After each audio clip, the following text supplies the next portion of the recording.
ஆனால் இன்றைக்கு எங்களுடைய சமூகத்தில் இருக்கிற மிகப்பெரிய ஒரு புரிந்துணர்வு கோளாறு என்னவென்றால், தாயை வேலைக்காரி வைத்து பார்ப்பதா, தந்தையை வேலைக்காரன் வைத்து பார்ப்பதா என்று கேட்கிறார்கள். இன்றைக்கு உலகத்திலே மிகப்பெரிய ஆட்சியாளர்கள் எல்லாம், அரசர்கள் எல்லாம், மன்னர்கள் எல்லாம் தனக்கு வேலைக்காரன் வைத்து வேலை பார்க்கிறார்கள் என்றால், தன்னுடைய தாயை ஒரு வேலைக்காரியை வைத்து மதிப்பாக பார்ப்பது, தன்னுடைய செலவிலே மாதாந்தம் சம்பளம் கொடுத்து தன்னுடைய தாயை ஒரு அரசியாக, ஒரு ராணியாக பார்க்க முடியும் என்றால் இது கேவலமா? தன்னுடைய தந்தையை மாதாந்தம் சம்பளம் கொடுத்து ஒரு வேலைக்காரன் வைத்து அரசனாக, ஒரு ஆட்சி தலைவனை போன்று மதித்து பார்ப்பது கேவலமா?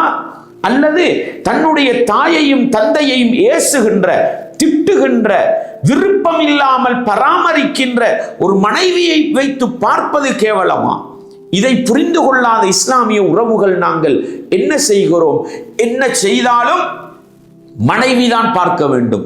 அந்த மனைவி மகன் இல்லாத நேரத்தில் தாயுடைய மனசை நோகடிப்பது, தந்தையுடைய மனசை நோகடிப்பது, ஆக்கிய சாப்பாடு சமைத்த உணவை கூட விருப்பம் இல்லாமல் கொண்டு போய் அந்த அடிமைக்கு போன்று கொடுத்து விட்டு வருவது, சிறை கைதிகளுக்கு போன்று அவர்களை பயன்படுத்துவது, இப்படிப்பட்ட ஒரு மனைவியை வைத்து தன்னுடைய தாயையும் தந்தையையும் பராமரிப்பதை விட தன்னுடைய பொருளாதார செலவிலே ஒரு வேலைக்காரனை, வேலைக்காரியை வைத்து மதிப்பாக, ரெஸ்பெக்டாக தன்னுடைய பெற்றோரை பார்ப்பது இருக்கிறது.